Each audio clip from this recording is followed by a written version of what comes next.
Boa noite, irmãos. Graça e paz do Senhor Jesus no seu coração. Amém. É uma alegria estar de volta. Eu lá em Goiânia estava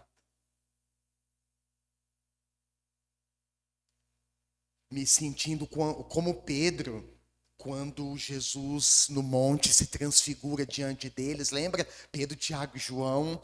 E aparece aquele outro episódio também que aparece Moisés e Elias. E Pedro diz: Senhor, é bom estarmos aqui, fazer uma tenda para cada um.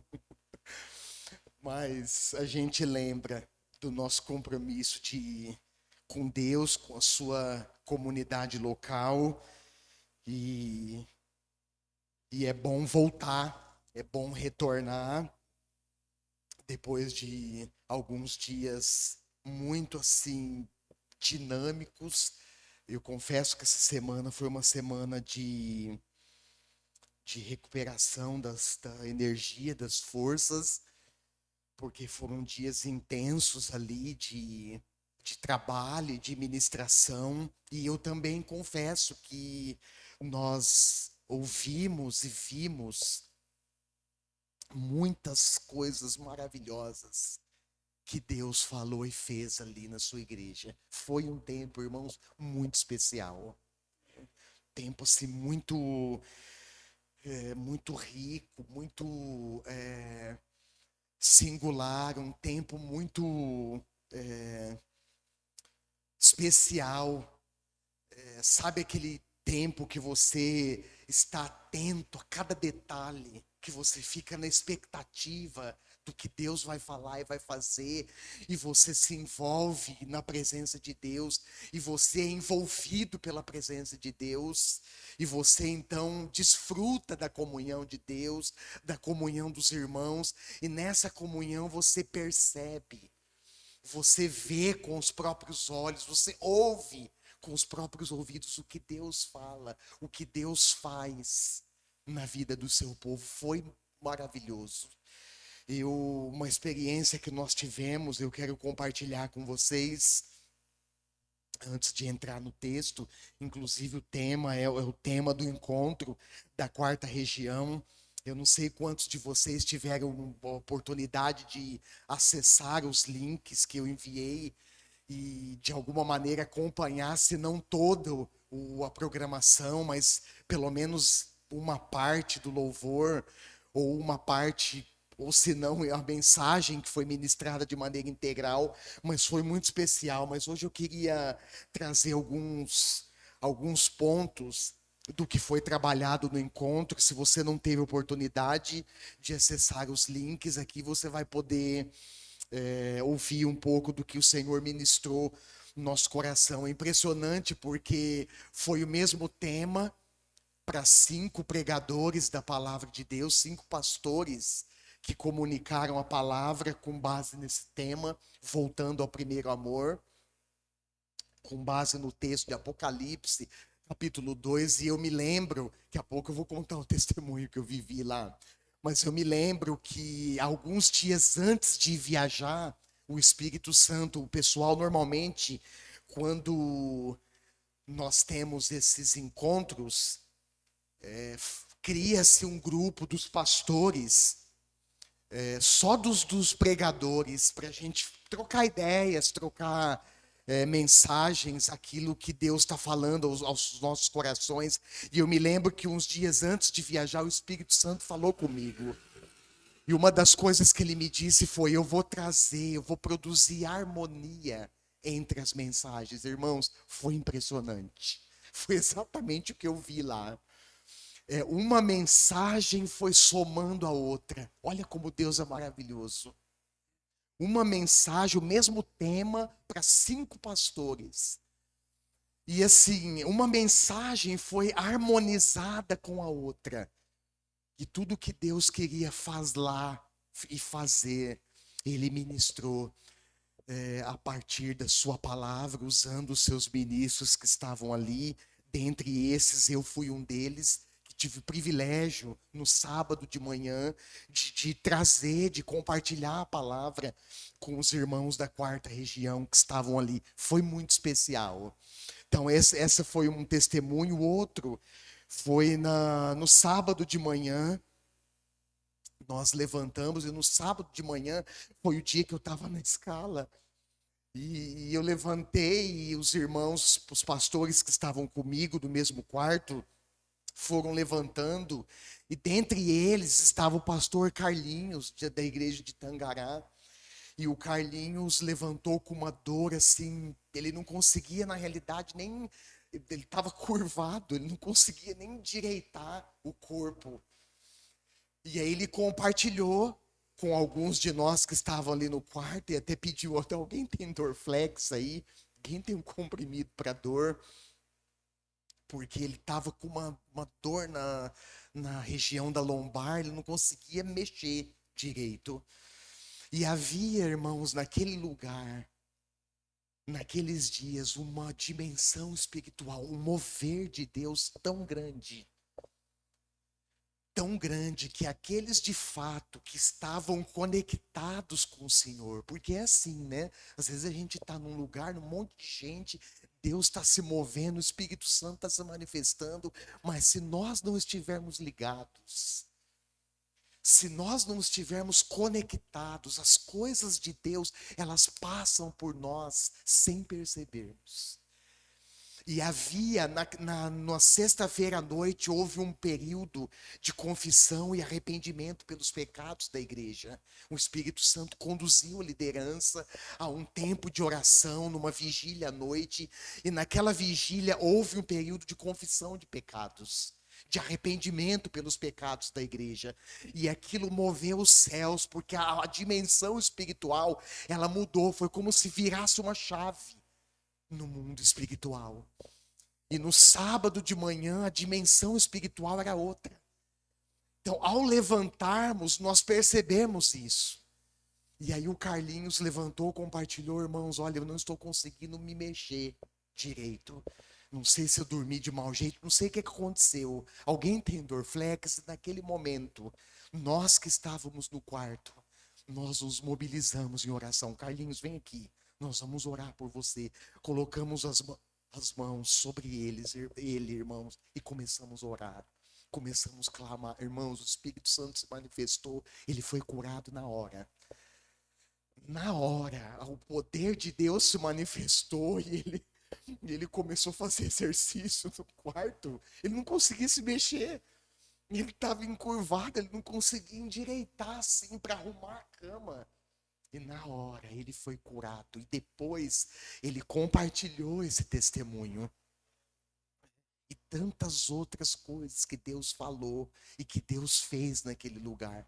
Foi maravilhoso. Foi maravilhoso. E eu louvo a Deus por isso. E nessa noite eu quero. Abra sua Bíblia comigo no livro de Apocalipse, no capítulo 2. Eu quero compartilhar com vocês um pouco daquilo que o Senhor falou aos nossos corações.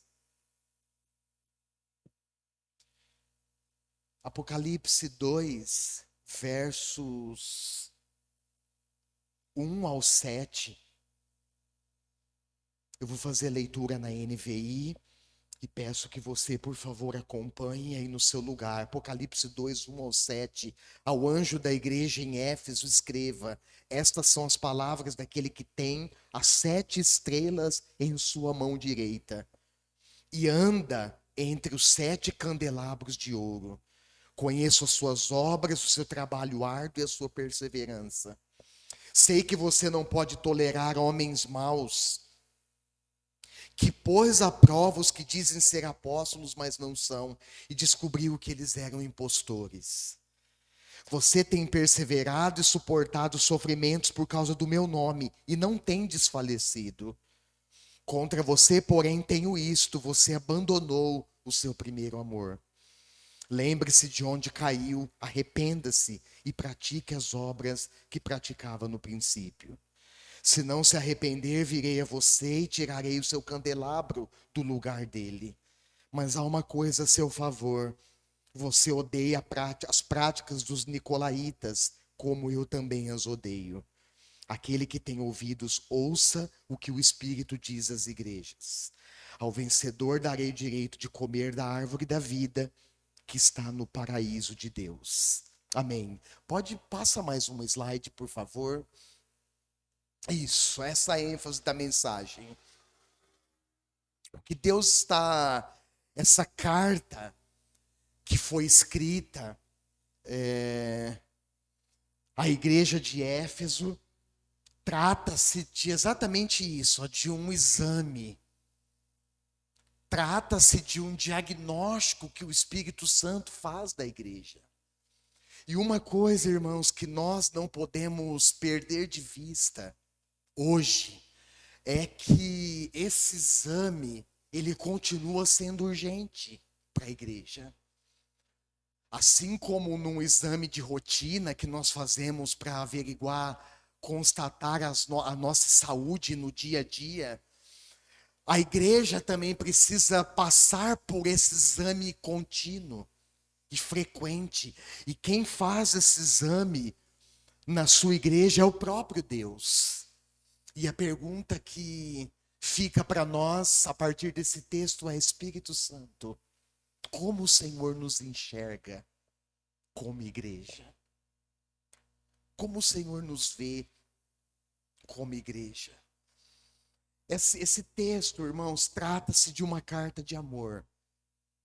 Se o tema é voltando ao primeiro amor, o que nós vemos nesse texto é exatamente isso. O próprio Deus escrevendo uma carta de amor. E essa carta foi endereçada, passa mais um, por favor. Isso, essa carta, ela foi endereçada a uma das 7 igrejas na Ásia Menor. A igreja de Éfeso, ou a igreja em Éfeso. E essa igreja, irmãos, era muito especial. Quem fundou essa igreja foi o apóstolo Paulo, durante a sua segunda viagem missionária. E essa comunidade, ela teve o privilégio de ter bons pastores. Um desses pastores foi o apóstolo Paulo, que não só fundou a igreja, mas como cuidou dessa igreja por um tempo. E essa igreja, essa comunidade, ela também teve como pastores Priscila e Áquila. Lembra? 2 líderes da igreja que foram cooperadores fiéis junto com o apóstolo Paulo e foram pastores dessa igreja. Também Timóteo, que foi discípulo de Paulo, discípulo amado, ou filho amado, como Paulo se retrata quando fala de Timóteo. Ele diz: Timóteo, você é o meu filho na fé, o meu filho amado. Também foi pastor dessa comunidade, que teve, segundo a tradição, como membro, Maria, a mãe de Jesus. Ou seja, foi uma comunidade, foi uma igreja muito especial. E quando nós olhamos para essa carta, cujo conteúdo é de amor, que Deus escreve para a sua igreja, nós vemos como se a carta tivesse como se ela tivesse uma repartição, como se ela tivesse sido escrita em 2 partes. E na primeira parte, o que nós encontramos, se você for olhar aí, logo nos primeiros versículos, você vai encontrar Deus descrevendo as características daquela igreja. Olha lá, uma igreja que trabalhava arduamente, uma igreja perseverante. Observa as características. Uma igreja intolerante a homens maus. Olha quanta característica positiva dessa igreja. Uma igreja que provou os que diziam ser apóstolos, mas não eram. Eram, na realidade, impostores. Lobos que estavam infiltrados no meio das ovelhas. E essa realidade está presente na vida da igreja contemporânea, infelizmente. No meio do rebanho de ovelhas, nem sempre haverá somente ovelhas. Sempre existirá os lobos infiltrados no meio do rebanho. E certamente a intenção deles é destruir a comunidade, como havia naquele tempo. Outra característica, suportou os sofrimentos por causa do nome do Senhor. Olha só, uma igreja que mesmo provada, mesmo passando por adversidades, e olha, irmãos, que quando nós olhamos para a igreja do primeiro século, o que nós vemos é uma comunidade perseguida, uma comunidade marcada por sofrimentos, por perseguições. Mas nós vemos uma igreja perseverante, uma igreja que suportou, é o caso da igreja em Éfeso, suportou os sofrimentos por causa do nome do Senhor e não desfaleceu.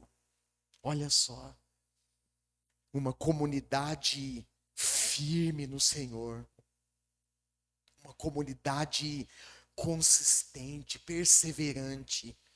Certamente essas características, elas são muito relevantes e importantes para nós considerarmos hoje. E o conteúdo dessa carta mostra, revela também o grande interesse que Deus tem por sua igreja. Sabia que o maior interessado em cuidar, em disciplinar, amar e sustentar a igreja não sou eu e nem é você? O maior interessado em cuidar da igreja, em zelar pela igreja, em disciplinar e amar a igreja, é o Senhor. Porque a igreja, irmãos, ela nasceu no coração de Deus. Amém? A igreja é uma comunidade muito especial que nasceu no coração do Senhor. E Deus sempre será o maior interessado em cuidar da sua igreja, em cuidar da sua comunidade. É isso que nós vemos nessa carta. E nós vemos, eu quando estava estudando, pensei, fazendo uma correlação com o Antigo Testamento, eu me lembrei que no Antigo Testamento, se você abrir esse texto comigo, olha lá, Deuteronômio, capítulo 32, abre esse texto comigo, por favor.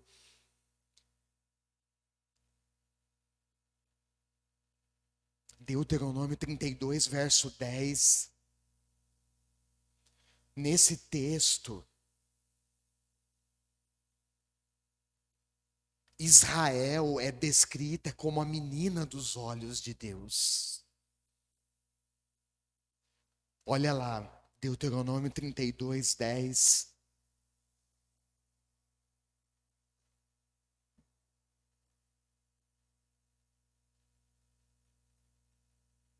Numa terra deserta, ele o encontrou. Numa região árida e de ventos uivantes, ele o protegeu e dele cuidou. Guardou-o como a menina dos seus olhos. Essa é uma palavra referente a Israel, o povo de Deus, o povo da aliança. O contexto eu não vou passar para eu não me desviar, para eu não sair aqui, mas o contexto mostra o povo saindo do Egito e ingressando numa peregrinação por vários desertos. E essa peregrinação, nós sabemos, ela durou 40 anos. E nesse momento, olha que palavra, num momento significativo, num momento desafiador, num momento de transição importante na vida de Israel, do povo. Deus então usa o líder da nação para se referir, para liberar essa palavra ao seu povo, descrevendo como a menina dos seus olhos. Irmãos, como Deus zela pela sua igreja. A igreja é a menina dos olhos de Deus. E uma realidade disso é o apóstolo Paulo no Novo Testamento, lá em Efésios 5. Pode abrir esse texto também, eu gostaria de fazer a leitura com vocês, Efésios 5, 25 ao 27, o apóstolo Paulo, ele usa ali uma linguagem matrimonial para enfatizar, então, o relacionamento próximo, ou o relacionamento de intimidade de Cristo com a sua igreja. E quando nós olhamos para esse texto de Apocalipse, fazemos uma correlação com esse texto de Paulo, nós vamos perceber que é exatamente isso que Deus quer. É exatamente isso que Deus, o interesse de Deus em nos trazer de volta para Ele. Porque se tem algo, irmãos, que Deus deseja de nós, da sua igreja, é um relacionamento próximo com Ele. É um relacionamento de intimidade. E o apóstolo Paulo, aqui em Efésios 5, 27, ele traz essa linguagem matrimonial para descrever exatamente isso. Olha lá, a partir do versículo 25: maridos, ame cada um a sua mulher, assim como Cristo amou a igreja e entregou-se por ela, para santificá-la, tendo-a purificado pelo lavar da água mediante a palavra, e para apresentá-la a si mesmo como igreja gloriosa, sem mancha nem ruga ou coisa semelhante, mas santa e inculpável. Olha que palavra de Paulo.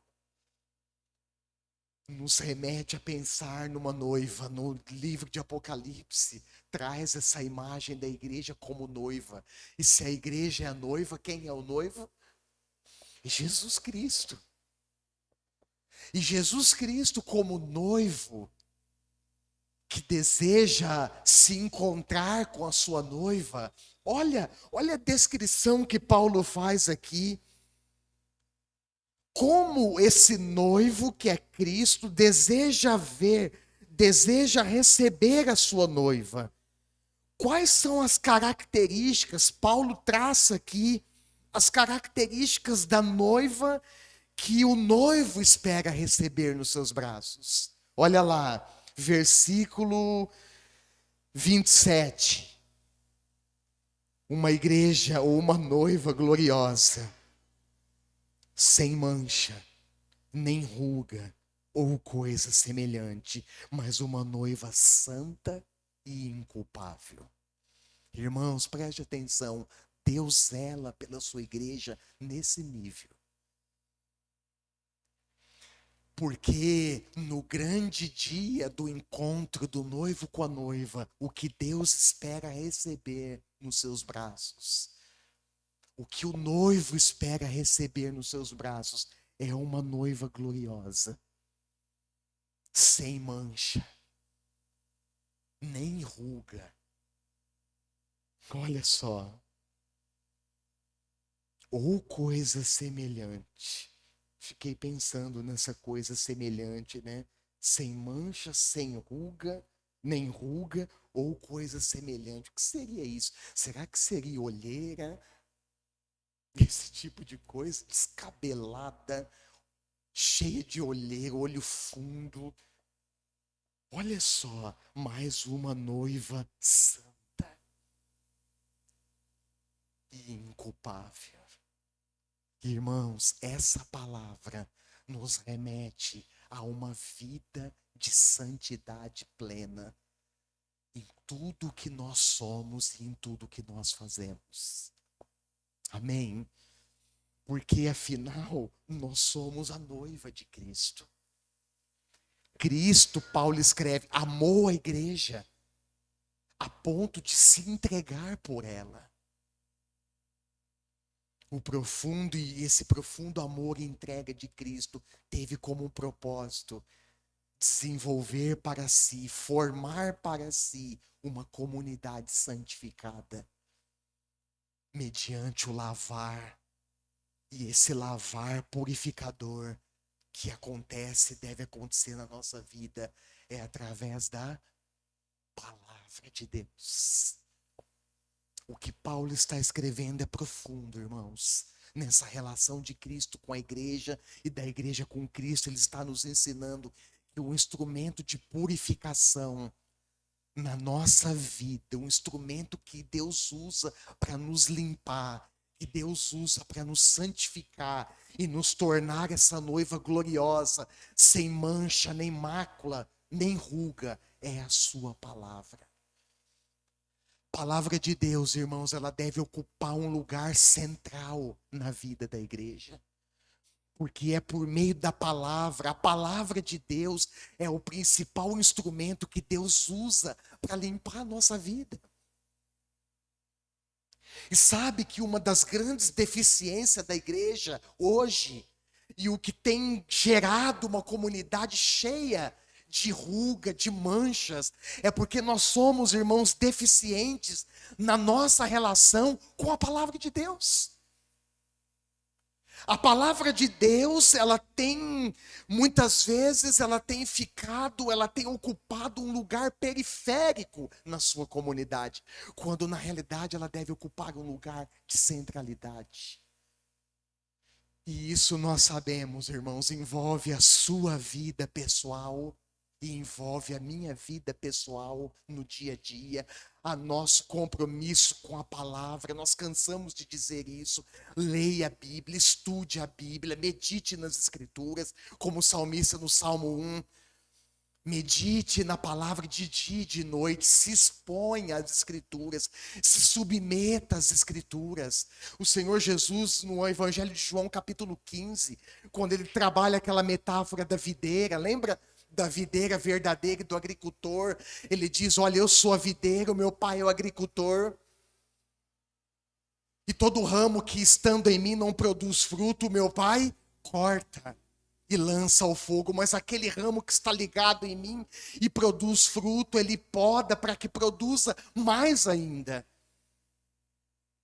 E lá ele descreve, ele retrata que um instrumento que o agricultor, que na metáfora representa o pai, usa para podar o seu povo, para limpar o seu povo, é a sua palavra. A palavra de Deus, irmãos, ela precisa ocupar um lugar de centralidade na vida da igreja. E, infelizmente, a igreja tem entrado no embalo. Próximo, por favor, Davi. Infelizmente, a igreja, ela tem entrado no embalo nas ondas da modernidade. E eu sei, irmãos, que os tempos mudaram. Desde a época de Jesus, do Novo Testamento, até hoje, o mundo continua mudando de maneira muito radical, muito acelerada. Aliás, em muitos âmbitos da vida, nós não acompanhamos essas mudanças. É ou não é? Nós temos dificuldade de acompanhar, tal é a aceleração das mudanças, das transformações que o mundo está vivendo. E a igreja, infelizmente, tem embarcado em ondas da modernidade. Nós devemos certamente, irmãos,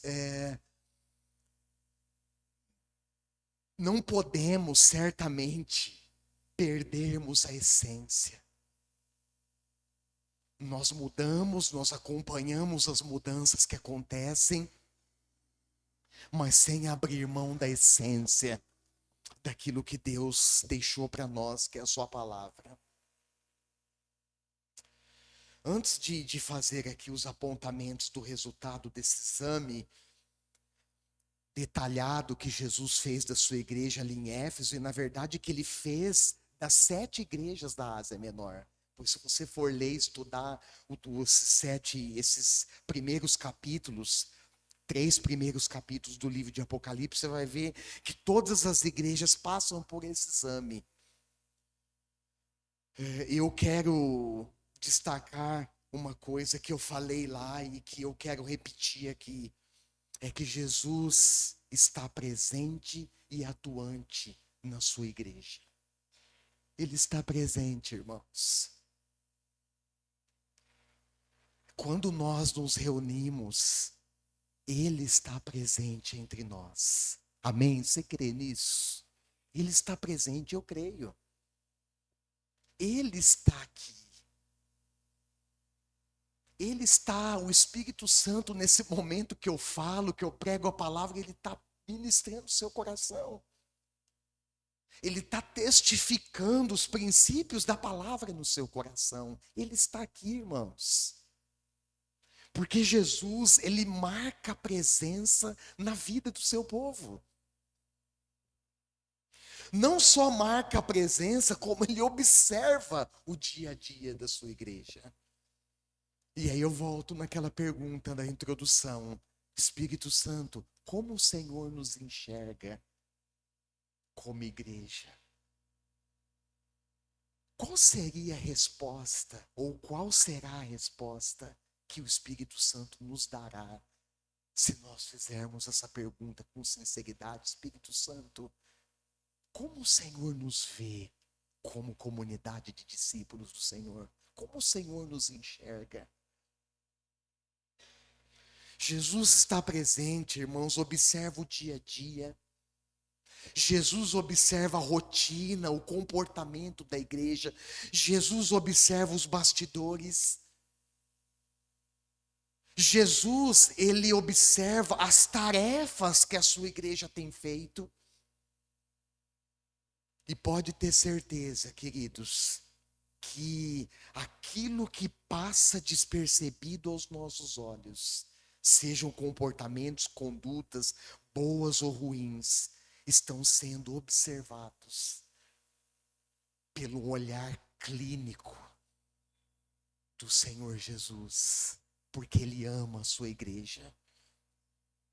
No versículo 1, olha só, versículo Apocalipse 1:20. Logo no início do texto do capítulo 2, nós vemos o apóstolo João mencionando 7 estrelas em sua mão direita, 7 candelabros de ouro. E lá no capítulo 1, verso 20, ele revela o mistério desses 7 estrelas e desses 7 candelabros. Olha lá, Apocalipse 1:20. Este é o mistério das 7 estrelas. Lembrando que o livro de Apocalipse é um livro cheio de simbologia. E porque trata-se de uma revelação que o apóstolo João teve quando estava exilado na ilha de Patmos. Então, quando nós lemos, estudamos o livro de Apocalipse, nós temos que prestar muita atenção e tomar muito cuidado na hora da aplicação, na hora da interpretação, para não cometermos erros, porque é um livro cheio de símbolos. Olha só, 7 estrelas, candelabros e tantos outros símbolos que aparecem, mas nesse caso específico, ele revela o mistério. Olha só, o mistério das 7 estrelas que você viu na minha mão direita e dos 7 candelabros. As 7 estrelas são os anjos das 7 igrejas. E os 7 candelabros são as 7 igrejas. Esses anjos, a referência a anjos, provavelmente, com certeza, é referência aos líderes, aos pastores dessas comunidades. Alguns comentaristas arriscam em dizer que havia uma parceria, que esses anjos seriam realmente seres celestiais que atuavam em parceria com os pastores humanos, com os líderes humanos. Mas é mais provável que essa referência ao anjo da igreja seja de fato aos pastores, aos líderes que cuidavam daquelas comunidades. E aí então vem o diagnóstico de Deus. Olha só, tem um ponto desfavorável e um favorável. Olha o desfavorável. Você abandonou o seu primeiro amor. E quando eu estava pensando, irmãos, nisso, eu pensei em 2 direções. Primeiro, nesse amor como relação com Deus.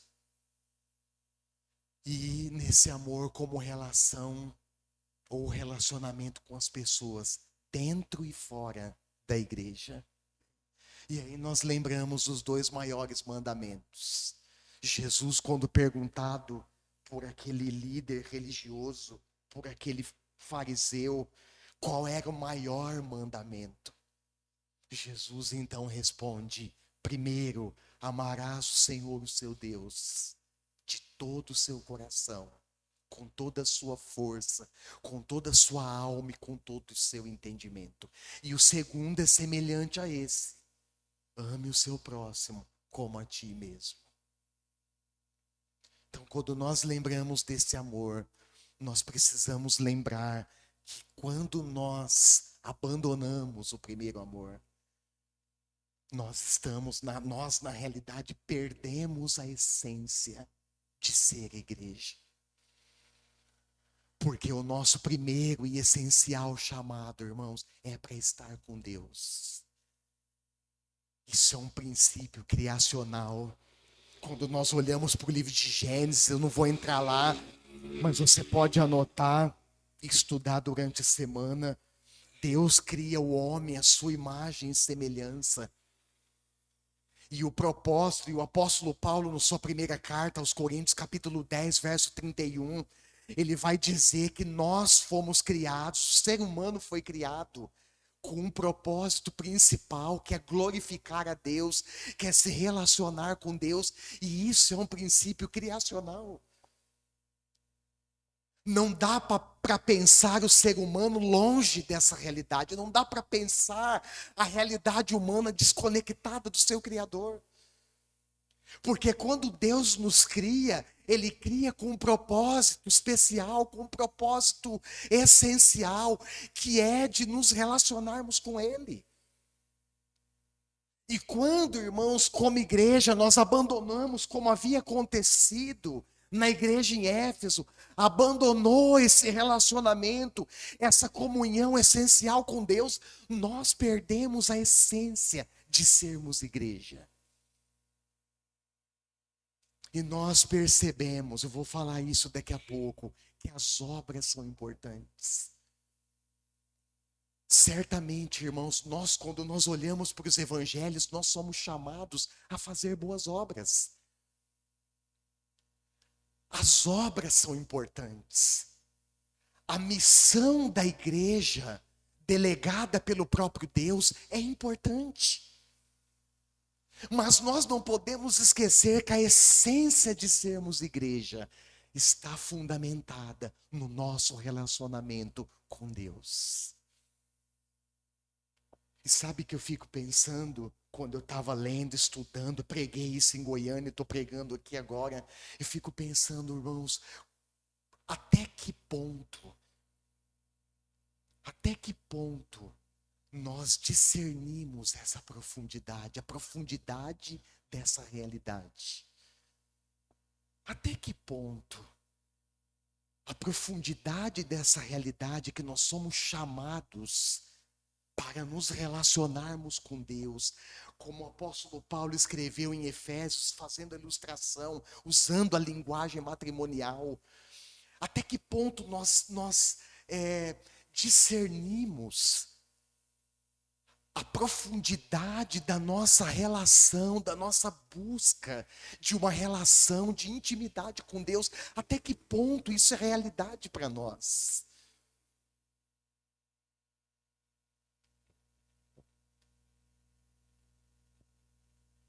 E aí, eu lembro também do texto clássico de Paulo aos Coríntios, no capítulo 13 da primeira carta: o amor é a maior de todas as virtudes. E ali em 1 Coríntios 13, se você for abrir para acompanhar pelo menos o comecinho, você vai ver que o apóstolo Paulo, ele faz ele dedica na realidade o capítulo 13 inteiro para falar sobre o amor. Se você for olhar logo no comecinho do capítulo 13, olha lá como ele inicia o capítulo: passo agora a mostrar-lhe um caminho ainda mais excelente. Um caminho ainda mais excelente. E aí então ele faz uma descrição do que é o amor. é a maior de todas as, as virtudes. E quando chega no versículo 13, fechando o capítulo, olha o que ele escreve: assim permanecem agora estes três: a fé, a esperança e o amor. Qual é o maior deles? O maior deles, porém, é o amor. Eu fiquei pensando, irmãos, fazendo essa correlação com o texto de Apocalipse, na, na, na profundidade do amor de Deus pela igreja. Paulo, em Efésios, de novo, capítulo 5, ele diz que Cristo amou a igreja a ponto de se entregar por ela. E eu fico pensando, será que a igreja ama Cristo a ponto de se entregar a Ele completamente?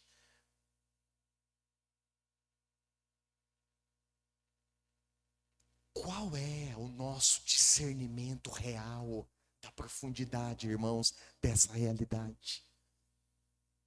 E o que Deus estava escrevendo para a sua igreja em Éfeso é essa carta de amor. É como se ele estivesse dizendo, em outras palavras: olha, você, igreja, é tão significativa para mim. Você é a menina dos meus olhos. Você é tão importante para mim. Você ocupa um lugar tão importante, especial na minha vida, que eu estou escrevendo, chamando vocês a retornar a um lugar de onde nunca nós deveríamos ter saído. Próximo. E outra coisa que eu me lembrei sobre o amor como essência do testemunho é o que Jesus disse em João 13. Momentos antes da sua crucificação, ele está reunido com seus discípulos e ele diz: olha, com isso, todos saberão que vocês são meus discípulos, se vocês se amarem uns aos outros. Tem uma dimensão do testemunho, irmãos, do amor, desculpe. Tem uma dimensão do amor que nós precisamos buscar viver, que é uma marca essencial do testemunho da igreja. É quando nós amamos uns aos outros. E esse amor, hoje, ele é manifestado de diversas formas. Quando nós escutamos o anseio do coração dos irmãos, quando nós sentamos do lado da pessoa e acolhemos o seu pedido de oração, a aflição do seu coração e oramos por ela. Quando nós aproveitamos os recursos tecnológicos que estão à nossa disposição para demonstrar amor ao próximo, através de uma mensagem, de uma ligação, de uma oração. Quando nós, irmãos, temos esse olhar sensível para a necessidade dos outros e atendemos essas necessidades. Quando nós fazemos isso, irmãos, quando nós navegamos nessa dimensão de amor que Jesus está dizendo, a igreja deixa um testemunho autêntico no mundo. Jesus não disse que a igreja seria conhecida por ser uma igreja cheia de gente. Jesus não disse que a igreja seria conhecida por suas riquezas, por seus templos esplendorosos. Não, Jesus disse: todos saberão que serão meus discípulos, se vocês se amarem uns aos outros.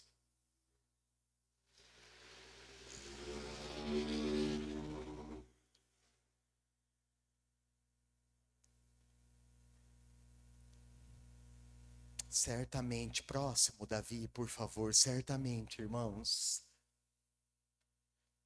Isso, obrigado. Certamente, nesse nesse mandamento, na dimensão desse amor, certamente nós estamos caminhando. Nós precisamos continuar caminhando, buscando essa dimensão de amor entre nós. E depois vem o diagnóstico favorável. Então, o primeiro foi desfavorável, você abandonou o seu primeiro amor. Arrependa-se, volte às práticas do início. E agora veio o favorável. Você odeia a prática dos nicolaítas, como eu também odeio. Os nicolaítas eram um grupo de pessoas que praticavam idolatria em templos pagãos. Lembrando que em Éfeso havia um templo, não só um, haviam templos dedicados aos imperadores. Várias cidades da Ásia Menor conviviam com isso, e os imperadores, então, eles reivindicavam adoração a si próprios. Havia o templo da deusa Ártemis, a deusa da caça, da lua, lembra? E havia grupos idólatras, chamados de nicolaítas, que praticavam idolatrias nos templos pagãos. Eles ofereciam banquetes com comidas consagradas aos seus deuses. E a imoralidade sexual era uma prática rotineira, como expressão do culto a esses deuses. Haviam orgias, imoralidades sexuais praticadas dentro desses templos. E eles acreditavam que isso era uma expressão do culto que eles prestavam a esses deuses pagãos. E Deus então elogia a sua igreja em Éfeso, diz: olha, eu tenho isso a favor. Vocês odeiam as práticas dos nicolaítas, como eu também odeio.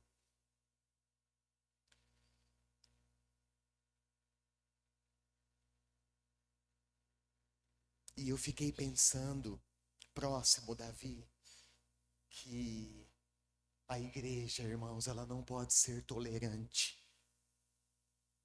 com as práticas que Deus detesta. Nós não podemos, irmãos, tolerar no nosso meio aquilo que Deus odeia. Nós precisamos ser firmes, nós precisamos ser radicais. E ali tem uma pergunta, né? E eu usei o texto de Provérbios 6, 16 e 17. Tem uma pergunta importante para pensarmos hoje e ao sairmos daqui. Quais são as práticas dos nicolaítas modernos? Que se a igreja não tomar cuidado, pode entrar pelas portas da frente e se instalar entre nós. E eu quero ler esse texto de Provérbios junto com vocês, se você quiser abrir comigo. Por favor, Provérbios 6, versos 16 ou 19. Na NVI foi registrado assim: as 6 coisas que o Senhor odeia. Preste atenção. As 6 coisas que o Senhor odeia. 7 coisas que ele detesta. E aí eu passei a lista aqui. Olhos arrogantes. Vamos ler junto? Olha lá. Olhos arrogantes, língua mentirosa, mãos que matam o inocente, coração que trama a maldade, pés que se apressam em fazer o mal, aquele que semeia desentendimento entre irmãos, inveja, cobiça, fornicação e adultério.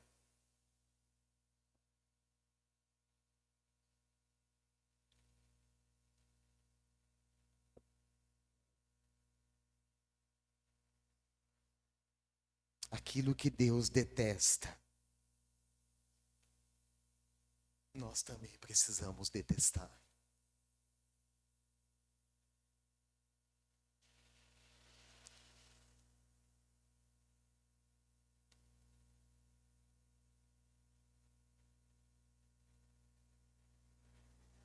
E eu quero fechar, irmãos,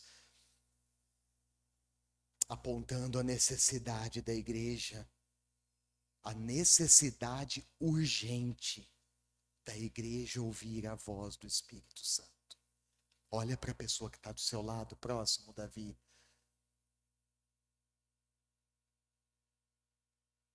E diz assim para ela: nós precisamos urgentemente ouvir a voz de Deus. Nós precisamos, irmãos. Esse exercício urgente e necessário tem feito parte da minha rotina. Quero compartilhar isso com vocês. Como líder da igreja, eu recebi de Deus, irmãos, uma grande responsabilidade. E nós, cada um de nós, como discípulos de Jesus, temos uma grande responsabilidade de ouvirmos, de exercitarmos esse exercício.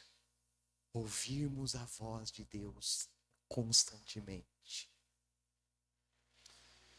De levarmos ao Senhor essa pergunta: Espírito Santo, como o Senhor nos enxerga como igreja? E eu posso garantir para vocês, pois eu quero comentar esses dois tipos de surdez que pode estar presentes na igreja, infelizmente. Mas eu posso testemunhar para vocês que ouvir a voz do Espírito Santo transmite instrução segura. Ouvir a voz do Espírito significa também, irmãos, ouvirmos repreensões. E essas repreensões, essas correções, são expressões claras do grande amor de Deus pela sua igreja. Afinal, quem ama, cuida. Quem ama, zela. Quem ama, instrui. Quem ama, repreende.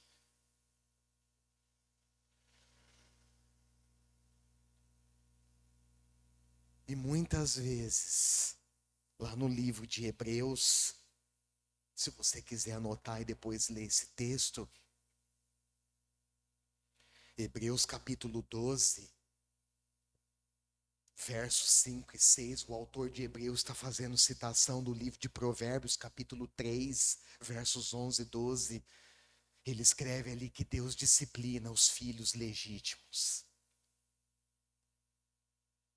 E muitas vezes, irmãos, aos nossos olhos, num primeiro momento, a repreensão não é algo bom. Não é? A repreensão, muitas vezes, ela pode ser dolorosa. Mas o que nós não podemos esquecer é que a repreensão é um sinal claro do amor de Deus, é uma expressão clara do amor de Deus por nós.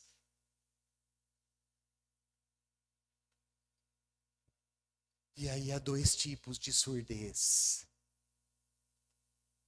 que infelizmente estão presentes, podem estar presentes na igreja. A primeira é a surdez inconsciente.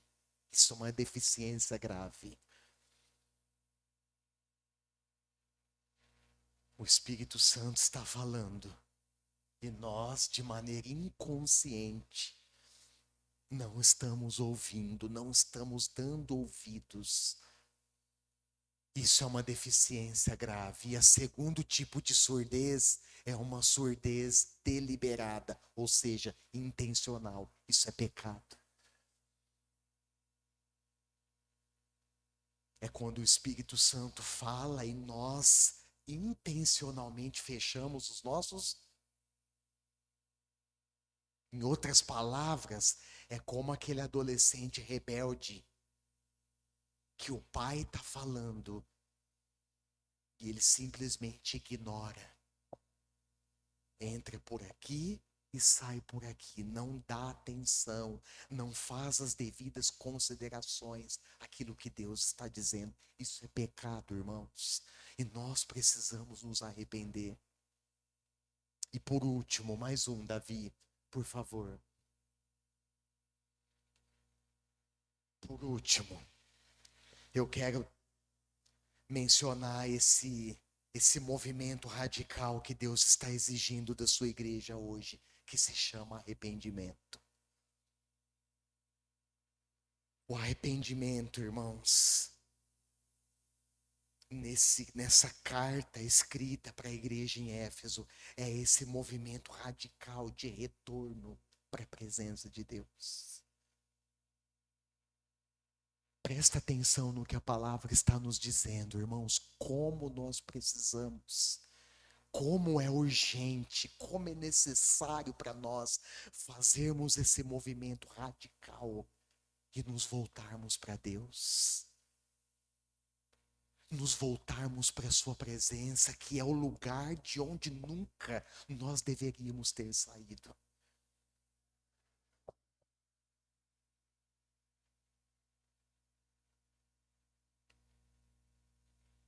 A igreja nasceu para corresponder ao amor de Deus. Sabe uma das formas de corresponder ao amor de Deus? Duas formas que nós vemos no texto. Primeira é quando nós damos ouvidos ao que o Espírito está dizendo.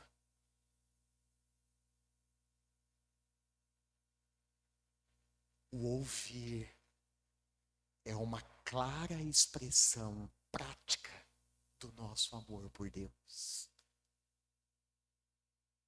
Mas eu fico pensando, irmãos,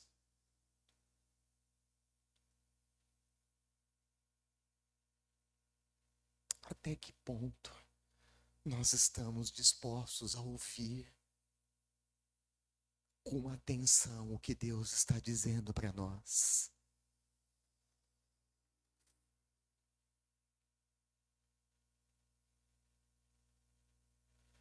Nós cantamos essa canção, pagar um alto preço. Até que ponto a igreja está disposta a pagar um alto preço para buscar a Deus, para se colocar na presença dele com o ouvido atento para ouvir o que ele está nos dizendo? E não só ouvirmos, irmãos, como nós correspondemos a esse amor, como nós respondemos às ações que Deus, ou aquilo que Ele vai nos transmitir, aquilo que Ele está nos falando, nós respondermos a isso. Eu estou falando disso e estou lembrando da história de um missionário. Vou contar rapidinho que eu já estourei o tempo. De um missionário que viajava pelo mundo, viajava de trem. Eu tive experiência na minha infância de viajar de trem. Não sei quantos que andaram de trem. Gostoso, né? Eu fiz uma viagem de trem, não esqueço até hoje, inesquecível. E ele viajava de trem por várias partes do mundo. E o que que ele fazia, irmãos? Ele viajava para pregar a palavra de Deus, para comunicar a mensagem de Jesus Cristo às pessoas. E ele estava tão envolvido com isso, tão envolvido com esse trabalho legítimo, não é? Legítimo. E eu fico pensando, quais são as tarefas legítimas que Deus manda a igreja fazer e nós temos feito? E quais são as tarefas que Deus não manda, que nós não deveríamos fazer e continuamos fazendo? Até que um dia, irmãos, ele estava tão envolvido com isso, tão ativamente envolvido, que ele não tinha mais tempo para estar com Deus. Sabe o que o Espírito Santo fez? Quebrou o trem. Onde ele estava viajando, deu pane. Parou no meio do caminho. E quando o trem parou, esse missionário começou a orar. Crente que é crente, ora em todo tempo, em todo lugar. Começou a orar. Senhor, esse trem não pode parar. Eu tenho a sua mensagem para levar. Esse trem precisa, eu oro para que esse trem seja consertado, a viagem continue e eu chegue ao meu destino e pregue a sua palavra. Enquanto ele orava, o Espírito Santo disse: eu quebrei o trem, eu parei o trem. Sabe por quê? Porque eu quero estar contigo. Eu quero me relacionar com você. E ele entendeu, irmãos, que ele estava tão ativamente ligado numa tarefa legítima que ele tinha esquecido a essência, que era estar com Deus. Eu fico pensando como igreja, como nós temos às vezes perdido, esquecido, perdido esse lugar de comunhão com Deus. Que nada substitui, irmãos, nada, até as tarefas mais legítimas que nós podemos fazer como igreja, não substitui o nosso tempo e o nosso amor, a nossa comunhão com Deus. Então, o que Deus está dizendo, olha, arrependa-se. É esse movimento radical, Deus está chamando a igreja para esse retorno, para a sua presença. E o apóstolo João, na sua primeira carta, abre lá comigo rapidinho, 1 João 4,10. Eu quero fazer essa leitura junto com vocês. Ele nos lembra na sua primeira carta um princípio muito importante. Não em que nós tenhamos amado a Deus, mas que Ele nos amou e enviou seu Filho para a propiciação dos nossos pecados. O amor sacrificial de Jesus, irmãos, é o modelo supremo de amor que a igreja precisa imitar. Olha só, lá em 1 João 4,10. Vamos ler junto esse texto, 1 João 4,10. Está escrito assim: nisto consiste o amor, não em que nós tenhamos amado a Deus, mas em que Ele nos amou e enviou o seu Filho como propiciação pelos nossos pecados. Nós só podemos amar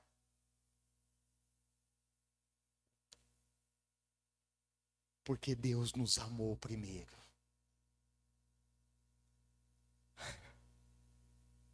Amém? E esse amor, irmãos, é um amor sacrificial. João escreve, ele entregou, ele enviou o seu Filho único como propiciação. E essa propiciação nos remete ao Antigo Testamento, as ofertas de propiciação que eram feitas no altar. Os animais eram dedicados no altar em holocausto, ou seja, uma oferta totalmente queimada.